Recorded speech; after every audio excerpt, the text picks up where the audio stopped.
G'day headbangers and welcome to Tozel's Metalworks.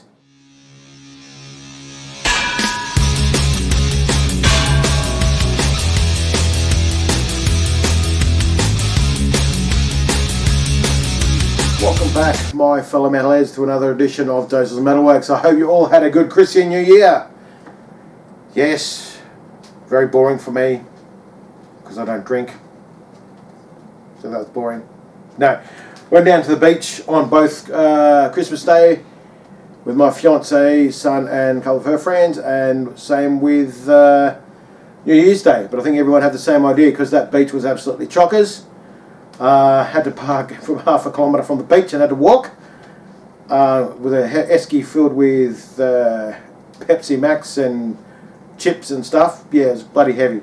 But it was good to relax, recharge, for another busy year.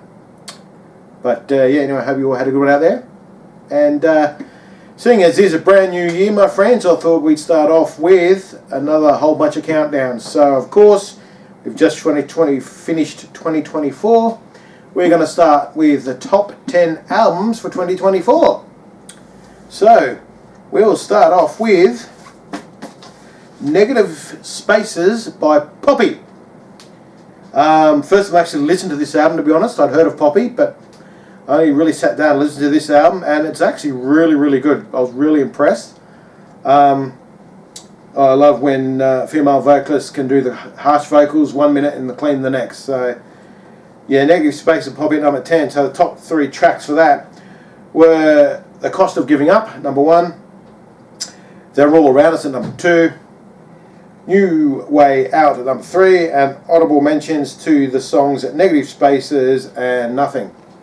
But after listening to this, I'm tempted to go back and listen to some of the earlier stuff, so that's like. This album, I was excited when I heard it was coming out. Listened to it twice. It's okay, but it's no Slayer. And yes, I'm talking about Kerry King's first solo project, From Hell I Rise. As I said, it's good, but not great. But at number 1, Trophies of a Tyrant. Number 2, Tension. Number 3, title track From Hell I Rise. And 2 honourable mentions were actually a song called Diablo and Shrapnel. They were pretty good. Now moving on to number 8. Listening to this album was a pleasant surprise. Was better than I thought it was going to be. Because one of the other previous albums I've heard of them wasn't that great, but another one I heard was great. But this one they released last year, Phantoma by Unleash the Archers. Really quite a good album actually. Title track, Phantoma, was my favourite track. Ghost in the Mist was number 2. And number 3 we have Give It Up or Give It All. And then number 7, unfortunately, even though this band is one of my favourite bands, this album was really, look, I wouldn't really go as far as saying it was crap, but it was disappointing and I expected a lot more. And we're talking about Yes the Wind by Nightwish. As I said, very disappointed, but the tracks that did stand out were A Notion of Strange Islands. Title track Yes the Wind at number 2. And number 3, The Anti-Lutherian Mechanism. Something like that. It's a weird track for a track. So anyway. Okay, number 6 we have The Catalyst by Amaranth. I did do an album review on this at the beginning of the year.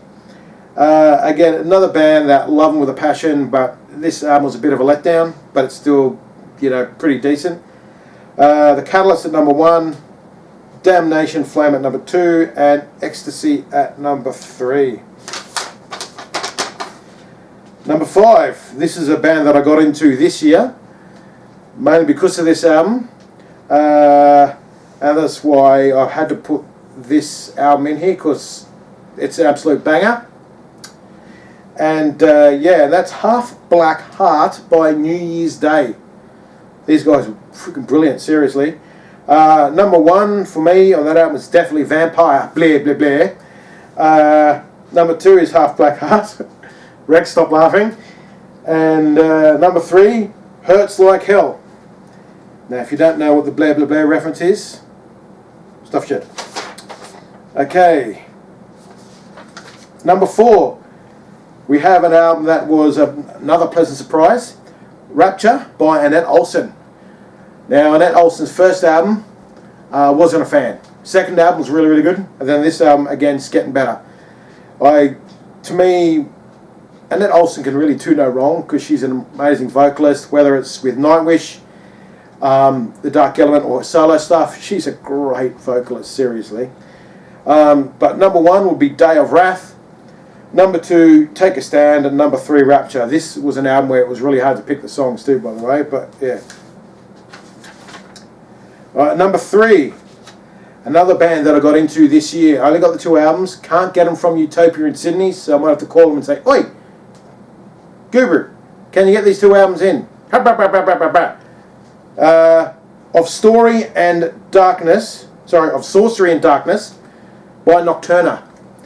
As I said, I want to get those 2 albums because they're bangers, seriously. Okay, number 1 we have Creatures of Darkness. Number 2 we have Burn the Witch.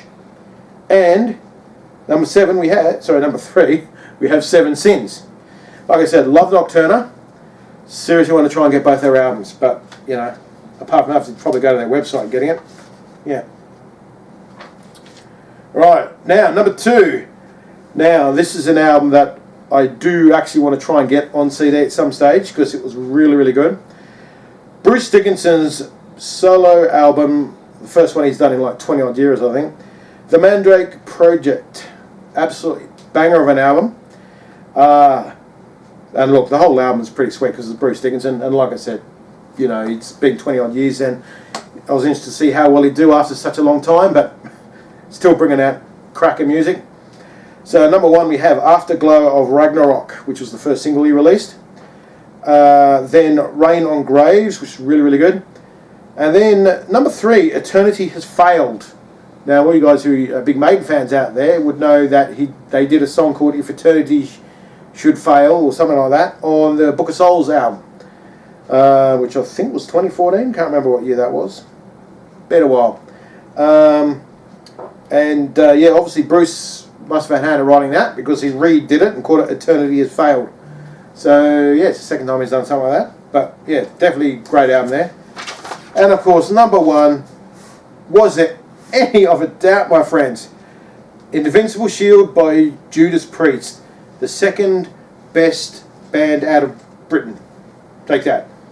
Yeah, Invincible Shield, absolutely fantastic.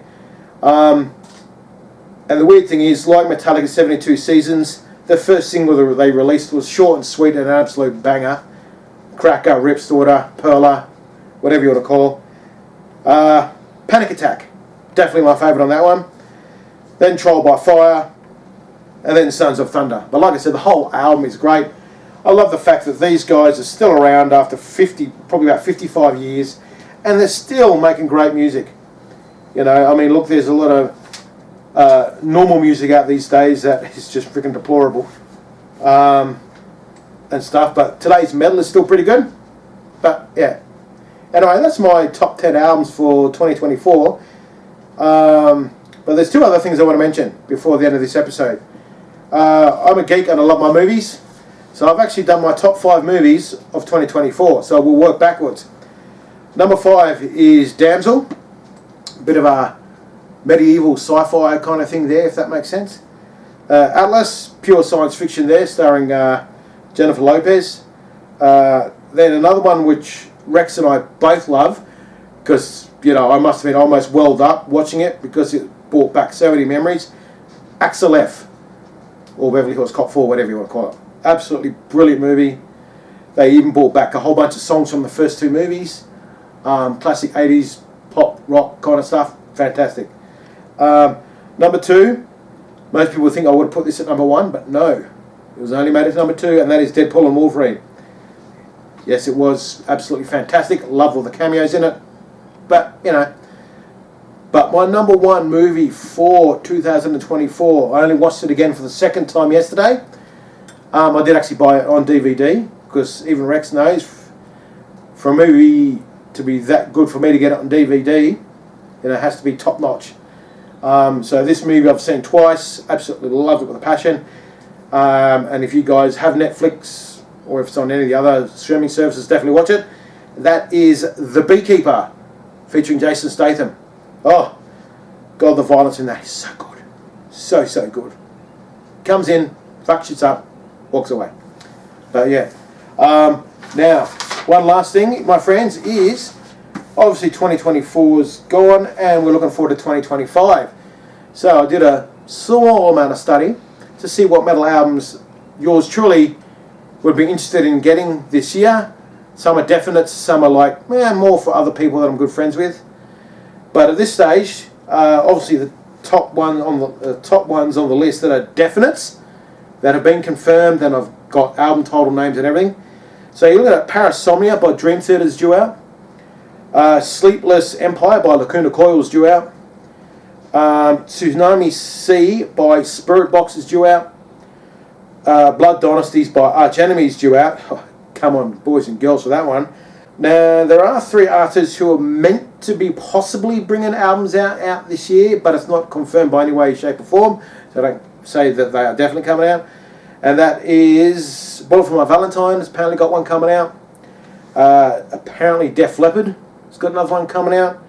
And Five Finger Death Punch, apparently they've got another one coming out. And there were other bands as well, but I couldn't even put them in because they're nothing about them at all. So that's what I'm looking forward to for 2025, especially Dream Theater, Arch Enemy and Spirit Box are my top 3 that I'm looking forward to. But definitely would listen to Lacuna Coil and Slipknot as well, I guess, and see what else anyone else brings out as well. As I said, it's only January, so bring on 2025. Anyway, my friends, that is this week's edition of Doses of Metalworks. Now, if you like what you're seeing, like and subscribe, because a lot of people are watching it but not subscribing. So come on, guys, I want that silver play button. Come on. Chop, chop. Anyway, till next time, my friend. Wash on.